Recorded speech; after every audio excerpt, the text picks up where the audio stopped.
Bonjour amis astrophiles, je vous retrouve pour ce podcast concernant les énergies de la nouvelle lune en Balance, donc du 21 octobre, 12h26 temps universel, 13h26 heure locale. Alors ici, nous voyons bien que ce mois d'octobre, qui est un mois, je dirais, de transition, puisque et nous ne finissons pas tout à fait les énergies, je dirais, de cette année. Alors, les numérologues parlent d'année 9.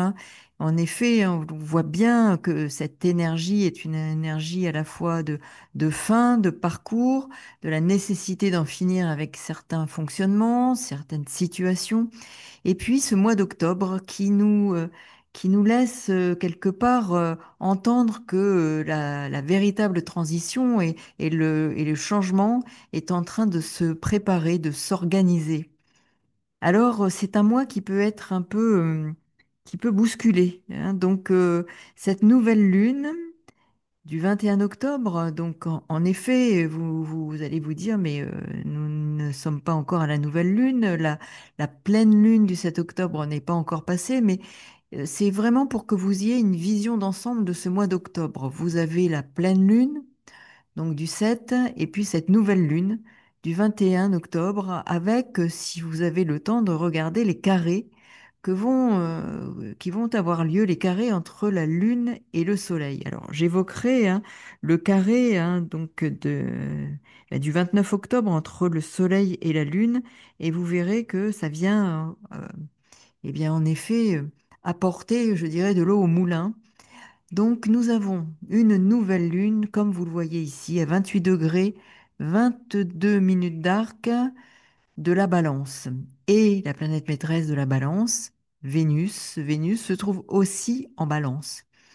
Alors, c'est un moment important parce que vous voyez aussi, donc ici, nouvelle lune, les deux luminaires sont conjoints, et puis Vénus, ici, planète maîtresse de la Balance. Alors, elle est aussi planète maîtresse du Taureau, hein. Ici, elle est en domicile. Voilà, domicile. Et nous voyons une opposition. Alors, une opposition, je dirais, dissociée pour Saturne, puisque pour que que ce ne soit pas une opposition dissociée, il aurait fallu que Saturne soit en bélier. Toujours est-il que cette, euh, cette opposition est marquée. Alors, elle est large, donc bon, elle est marquée par le logiciel qui l'a intégrée comme telle, puisque l'orbe est très large. Et surtout, ce qui est intéressant à observer, eh bien, ce sont d'une part les carrés que forme Pluton à la nouvelle Lune. Vous voyez ici Pluton, premier degré du signe des Verseaux. Jupiter en Cancer, au carré aussi de la nouvelle Lune. Nous savons que Jupiter, comme vous le voyez là, est dans le signe du Cancer. Donc Jupiter, Pluton forment une opposition. Jupiter est au carré de cette nouvelle lune, donc de la lune, et vous savez bien que la lune est la planète maîtresse du signe du Cancer. Et nous avons Chiron qui se situe donc ici, l'astéroïde, à la fois en opposition à cette nouvelle lune, vous voyez les traits en pointillés rouges, l'opposition et le carré à Jupiter. Cet axe Balance Bélier, nous avons ici Chiron qui évoque la blessure mais aussi le lieu de guérison. Ici, Jupiter qui forme un carré, qui est dans ce signe du Cancer, qui met vraiment une loupe euh, pour ce qui relève de toute la sphère, je dirais, émotionnelle, mais aussi de la mémoire, du passé, de tout ce qui relève du clan, de la famille, des relations familiales potentiellement, puisque nous sommes ici avec la balance dans le domaine de la vie relationnelle. Donc, potentiellement, ici, avec ce lien avec Jupiter en Cancer, on pourrait parler de tout ce qui relève de la vie relationnelle, des souvenirs, de la mémoire du passé, de la famille, de la mémoire aussi. Alors ça peut être aussi de, de peuples blessés qui peuvent réagir par rapport à une blessure et qui est encore active et qui donne en effet euh, et qui, oui, provoque encore des réactions en lien avec ce que peut proposer cet axe Bélier-Balance. Mais aussi, dans nos vies respectives, il est intéressant de voir ce qui, dans ce mois d'octobre, qui est à la fois un mois, je dirais, de transition, hein, nous permet de régler et d'essayer de retrouver ou de tenter, hein, de travailler à un rééquilibrage. Donc, c'est une thématique, des thématiques au cours des relations, hein. Cette nouvelle lune est une occasion, en quelque sorte, de travailler sur la sphère relationnelle, mais aussi sur la sphère des contrats, des partenariats, des collaborations, des conventions. Et vous verrez, j'y reviendrai, le carré à Jupiter va mettre l'accent sur tout ce qui peut être, je dirais, réglementaire, conventionnel, les règles, l'administration, potentiellement les contrôles, avec Pluton, qui se situe aussi au carré et opposé à Jupiter. Donc nous voyons ici que là, la thématique à laquelle nous allons être plus particulièrement confrontés pendant cette lunaison peut tout à fait être et relever du relationnel, d'histoires du passé qui sont actualisées ou qui demandent encore à être rééquilibrées et qui forment potentiellement un déséquilibre. Cela demande de rééquilibrer, de restructurer quelque chose qui a besoin de l'être au niveau relationnel, mais je dis au sens large, hein. Vénus, qui est en balance, la balance euh, parle de tout ce qui est aussi justice, hein. Donc des questions de justice, des questions de convention, de règlement liées à des collaborations, des contrats. Je vais y revenir, mais il y aura une vigilance à porter à tous ces domaines. Il peut donc s'agir de revoir nos schémas relatifs à la gestion aussi des finances, hein. Saturne, autre maître de la balance, est en poisson ici. Vous voyez, Saturne rétrograde en poisson, encore pour quelque temps. Il va stationner quasiment 2 mois sur le degré 25.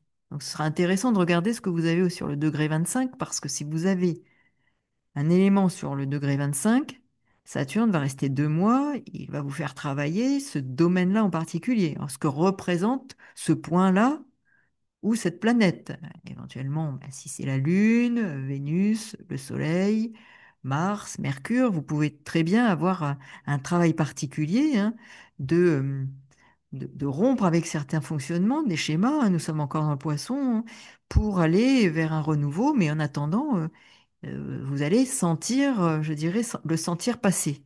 Mais c'est pour, en effet, restructurer ce qui doit être restructuré. C'est important, c'est un mois important qui va avoir, qui va prendre tout son sens, je dirais, par la suite. Alors, il ne représente pas à lui seul ce que va être l'année 2026, mais déjà, il peut donner une tonalité à ce que sera cette année-là. Cette nouvelle lune peut nous confronter à un besoin de révolutionner nos façons d'être en relation avec les autres, ou avec certaines personnes plus particulièrement. Notre positionnement, notre façon de prendre des décisions, de faire des choix, que ce soit dans tout ce qui relève des relations, hein, que ce soit au travail, en famille, avec les amis, mais aussi notre posture et prendre des décisions par rapport à la gestion de notre argent. Saturne est en deux, Vénus en balance, rééquilibrer peut-être tout ce qui relève de la sphère financière, qui a besoin d'être rééquilibrée. Donc, en effet, une forme de révolution par rapport à des pratiques dans ces domaines-là. Il peut y avoir une remontée de mémoire, de souvenirs en lien avec des relations du passé ou des schémas habituels, des relationnels, qui seront mis en évidence pour comprendre qu'il y a un changement, une position à prendre, une nécessité de rompre avec son propre mode de relation aux autres, pas forcément avec les autres, mais avec son propre mode de relation aux autres. Ce ne sont pas forcément les autres qui changeront d'attitude, mais vous, car il y a une sorte de déséquilibre qui s'est installé, qui doit être modifié. Et il peut y avoir une mise en lumière, en évidence, alors une loupe posée sur ces schémas en lien avec le passé, des mémoires aussi, qui peuvent avoir généré en lien avec une blessure, hein, qui peut être tout à fait activée, réactualisée, afin que l'on comprenne ce qui, dans cette blessure du passé, est encore en train d'infiltrer nos comportements. Et donc, il va s'agir de travailler avec les énergies de la balance, soit en quelque sorte à rétablir une forme de justice, un besoin de justice. Alors, il peut y avoir des situations en lien avec la justice autour de nous, hein, des choses pour lesquelles nous allons devoir rétablir peut-être une vérité ou rétablir un équilibre, mais aussi en lien avec, en effet, des relations qui ont pu être entamées par une blessure très ancienne qui vient encore infiltrer les modes de relation et de communication. Donc cette nouvelle lune nous pousse à rééquilibrer la vie relationnelle, et je le répète aussi, la vie financière, budgétaire, qui pourrait avoir connu un déséquilibre. Une problématique de communication peut être mise en évidence. Une blessure à l'origine de cette problématique peut être réveillée. Et ça, c'est important, hein. Nous avons potentiellement, alors, des blessures ici, hein, avec le bélier en lien avec euh, l'axe bélier-balance, l'injustice, un ressenti d'injustice, une blessure de rejet.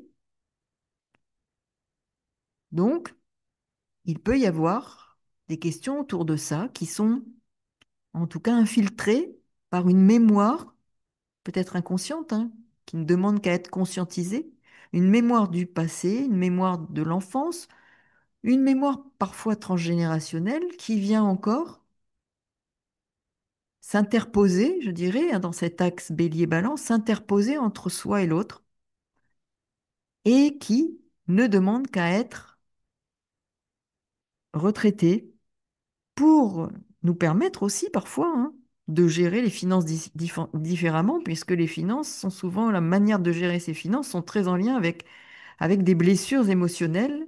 Et le rapport à l'argent est un indicateur de blessure, hein. Soit on contient, soit on dépense trop, soit on a peur de manquer, ou on dispense de l'argent à tout va. Donc, c'est aussi quelque chose qui peut être un indicateur de notre rapport à l'argent, de cette blessure. Donc, il y a un rééquilibrage. Avec cette nouvelle lune, il pourrait y avoir des situations d'injustice ressenties, en effet comme telles, ressenties de rejet, des situations où la communication sera plus difficile, où l'on ne se sent pas entendu aussi parfois, hein.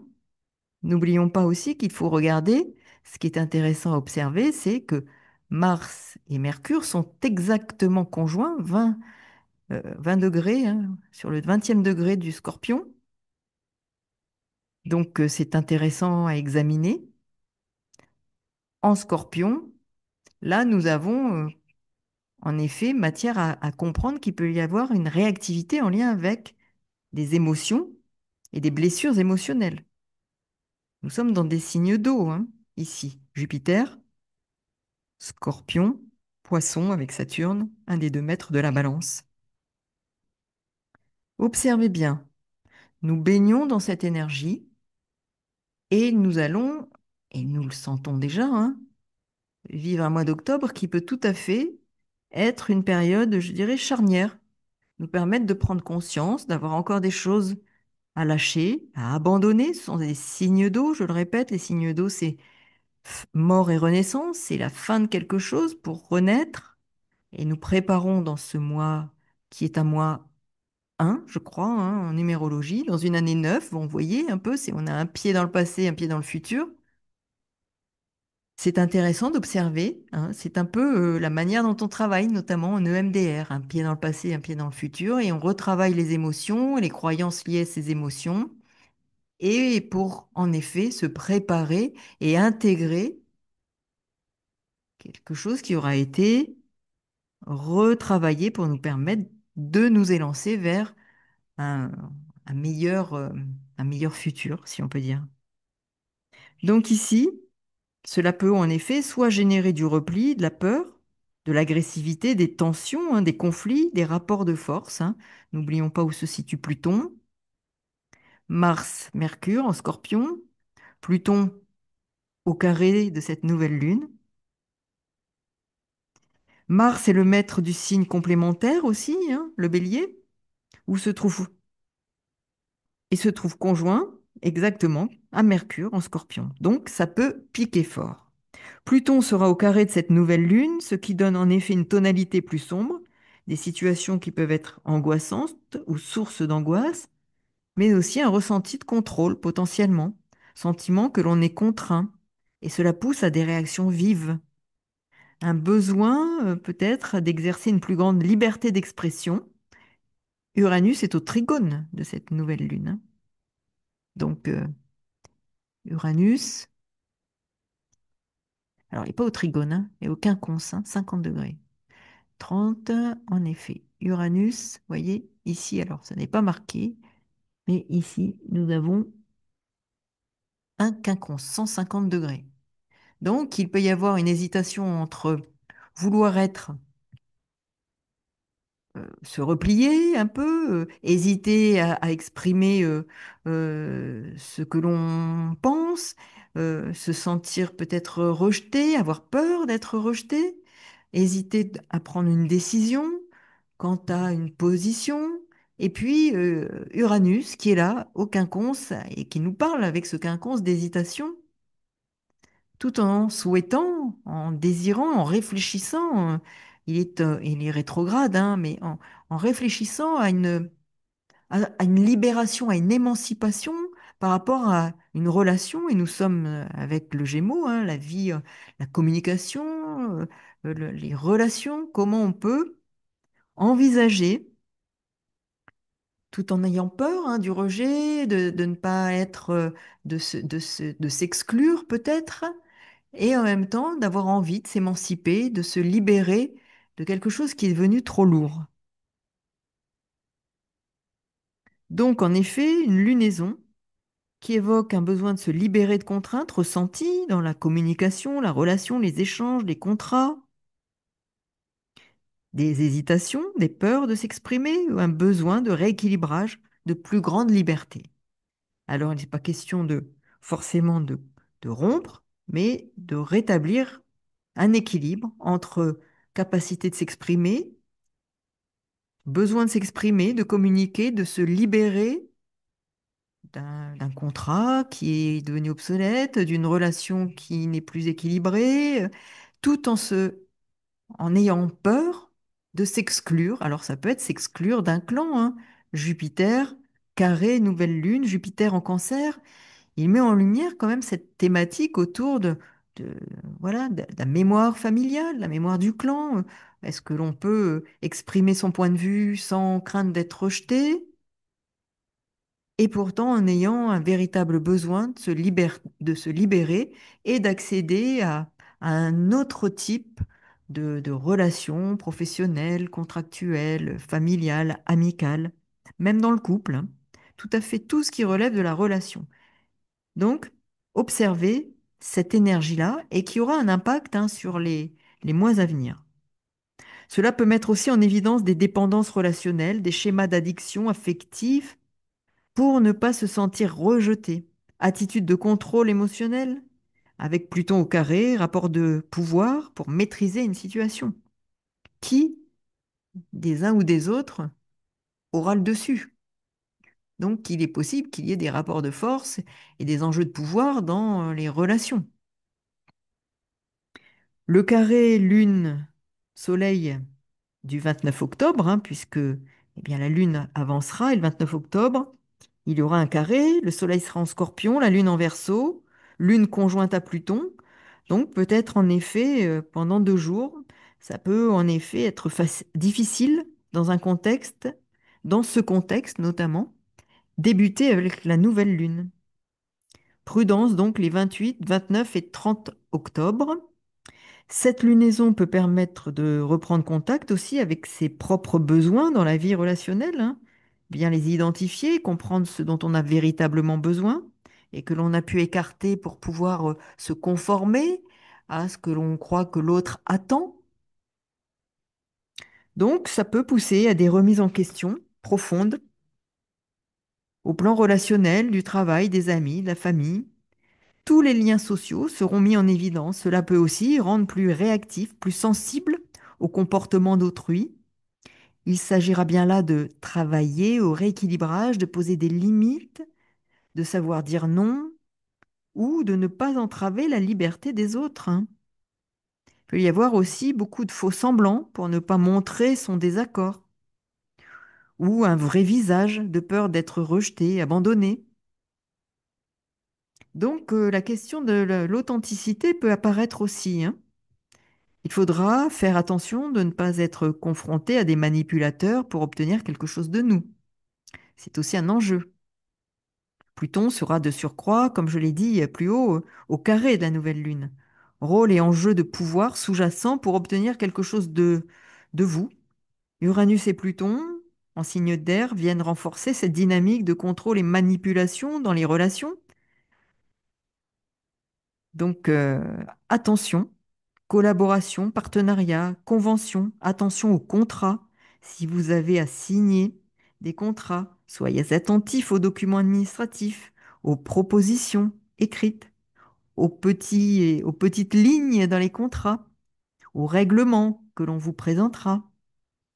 Ce, oui, oui, c'est ça, oui. Ce sont des exemples. Si vous signez des documents, donc soyez prudents, n'acceptez pas sans prendre le temps de relire tranquillement, voire de vous faire conseiller. Contrat d'assurance, par exemple. Besoin d'être conseillé, d'avoir un bon conseil pour prendre une décision, pour se positionner dans une relation. Ça peut effectivement aller demander de l'aide, hein, pour mieux comprendre ce qui se passe parce qu'on n'a pas le recul, parce que la blessure vient nous voiler la face.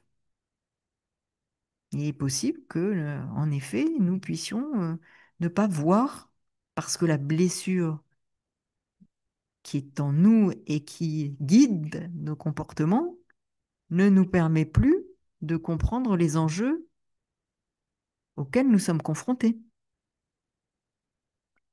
Pluton est opposé à Jupiter, donc il peut évoquer des situations illégales. Soyez vigilants. Les aspects que forme Jupiter, carré nouvelle lune, renforcent une dimension dissonante entre volonté et besoin d'intégration, besoin d'harmonie et aspiration d'expansion, de croissance personnelle. Comment peut-on accéder à une plus grande croissance personnelle en étant davantage libre d'exprimer qui l'on est, tout en ayant la crainte d'être rejeté, d'être marginalisé, d'être repoussé? Donc c'est vraiment un équilibre qui est à trouver. Jupiter est en Cancer, donc sous la maîtrise de la Lune, hein, comme je vous l'ai dit précédemment, il est au carré de la nouvelle Lune, donc c'est véritablement intéressant de s'y pencher. Il peut y avoir des conflits entre mémoire, schéma du passé, automatisme, réflexe émotionnel, issus des relations du passé, de la mémoire de l'enfant qui est en nous. Et avec l'opposition à Pluton, ce carré Pluton nouvelle Lune, cela va activer et rendre plus intense encore une forme de nécessité, de besoin de reconfiguration, de remise à plat émotionnelle et relationnelle. Il peut y avoir des conflits familiaux, des tensions, un besoin de stabilité et un besoin d'expansion personnelle. L'émancipation qui ne converge pas bien avec le besoin de se sentir à la fois intégré dans un groupe qui fait famille, hein. Ça peut être avec des amis, hein. Vous êtes en week-end avec des amis, vous avez envie de faire des choix, de prendre une décision pour aller à tel endroit, et vos amis n'ont pas envie d'y aller. Bon, ben, comment fait-on pour vivre en harmonie ce moment de partage et en exprimant quand même son souhait? Il y aura peut-être des compromis à faire, mais attention à ne pas aller trop loin dans le compromis.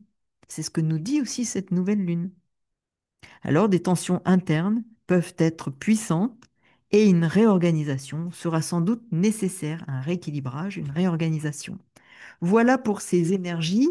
Et je pense que vous sentirez, et c'est pour ça que je la fais d'ores et déjà, parce que c'est vraiment la thématique du mois, hein. Nous avons des temps forts autour de l'injustice, de la justice, du rééquilibrage relationnel, de toutes ces questions-là qui vont se poser à titre individuel comme collectif, et des tensions, des insatisfactions, des craintes peuvent surgir. Donc, et n'oubliez pas, c'est un mois de transition véritablement, hein. Année 9. Alors, je sais que Pascal, peut-être si tu nous écoutes, tu pourras compléter, hein, et avec beaucoup plus de compétences, mais année 9, mois 1, euh, qui nous prépare à une année 1, hein, 2026. Bon, c'est un mois important, hein, qui ne définira pas votre année 2026, mais quand même, qui peut d'ores et déjà vous permettre de mesurer que ce que vous allez laisser va vous engager dans une année 2026 qui ne sera pas sur le même mode que vous avez pu, oui, le même mode relationnel que vous avez pu vivre jusqu'à maintenant, par exemple. Voilà. À très bientôt. Donc, si vous voulez en savoir plus pour ce qui vous concerne, pour votre année 2026, pour ces énergies actuelles, ben, n'hésitez pas, hein, à me contacter. Vous avez mon adresse mail sous la vidéo dans la barre de description et je vous renseignerai sur ce que je propose. À très bientôt. Au revoir.